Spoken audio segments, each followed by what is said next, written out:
Hello students, today I am going to talk about development of cinema as a medium of mass communication.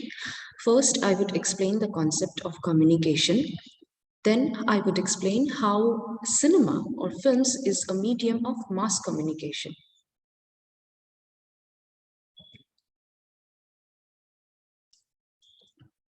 So I have prepared a PPT for you, and from that I'm going to explain. Now, first of all, we need to understand what is communication.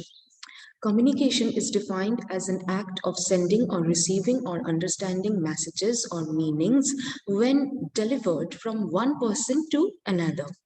So the act of communication or the process of communication has a sender, a medium, and a receiver.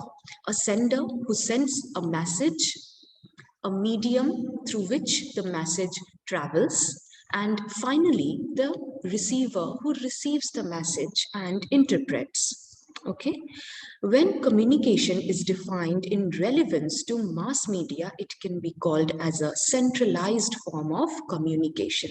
Why centralized form of communication? Because a particular medium, like for example radio or television, it is regarded as a medium for the masses, and centralized form of medium because, or centralized form of communication because a group of people residing in a society understands that message, receives that message.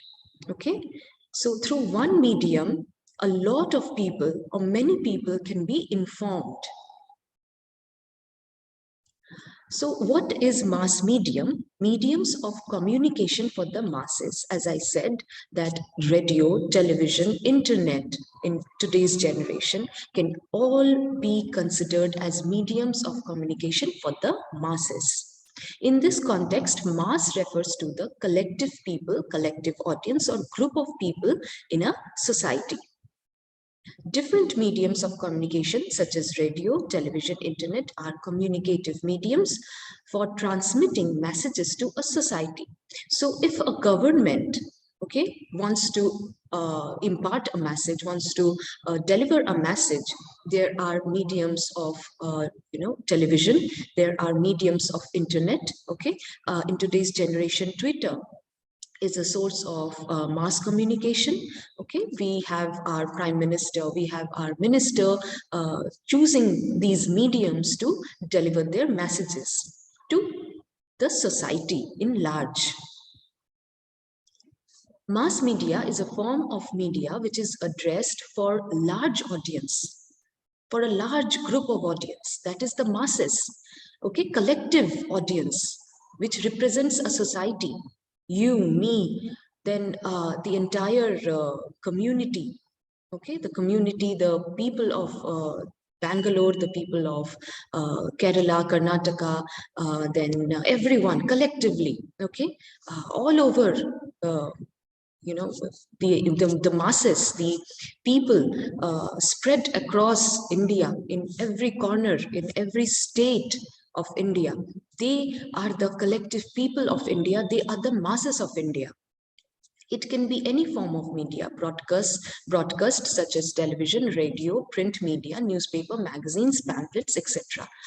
So any medium which is used for a specific purpose or by someone to deliver a message to the society, to a large number of audience, that is mass media.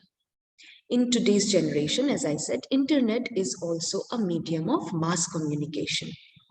Now, communication through mass media is known as mass communication. Mass communication means using a form of mass media to deliver messages immediately to a large group of people, immediately and collectively. It is not that only, when the government speaks, when the prime minister speaks through a television channel, through a news channel, it is not just that only I am receiving the message. We all are receiving the message.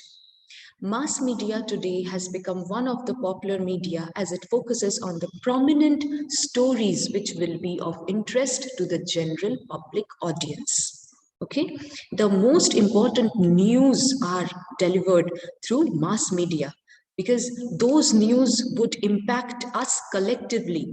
When there was a lockdown, the government chose the medium of mass communication, television, to impart the message of lockdown. So that was a very crucial, important message, and that was, broadcasted through television. Now come to how films are a medium of mass communication. Cinema is perhaps the mainstreams of all art forms and most accessed and most preferred, especially in India. So India has a tradition. We as collective people are very much fond of watching cinema, and cinema is a medium of mass communication because it spreads messages about society collectively to a large number of audience. Cinema can be a form of art, entertainment, social document, or critique. Okay, or critique. So it can be a form of art. Okay, so and also entertainment. We watch cinema for entertainment purposes, or maybe there are some art films which question society, which are a critique of society. Critique means which criticizes a society, or criticizes some laws, some rules, some age-old customs, blind traditions. Okay, film communication is a process of transferring meanings or information through visual receptors. So those messages that we receive are, visual messages. Okay, so visually we receive those messages. Because cinema is a collection of thousands of images. Okay, film is a reflection of society for both the present and the past. There could be historical films, there could be films which are a comment, which are a commentary on the society. Film and its innovations sometimes have to catch up to the society, but sometimes it leads the society and culture too. Some films, because of the changing society, changing trends, they have to catch up with the society. As I said that, when we were having the classes, online classes, I told you that, when there are films, based on a reality, that is, the cinematographers, they prefer the audience's taste. Okay, the audience's taste has changed. We don't want to see a protagonist, a male protagonist who is very muscular, well built. We, audiences relate to the relatable, okay, to the practical things of life. So due to the changing society, due to the changing trends, sometimes, films and cinematographers study that trend, and then they modify themselves, then they change themselves. But there are also some films which show a society that it is time to change. It is time to change the superstitious rituals. It is time to change the patriarchal culture. It is time to change or come out from, say, stereotypical portrayals, okay, stereotypical notions. Film, as one such form of mass media, has a great impact on the societies in many ways. So films influence societies. Okay, films have the power to influence society because, visually we are receiving the messages. A film directly impacts on our sensibilities, on our emotions.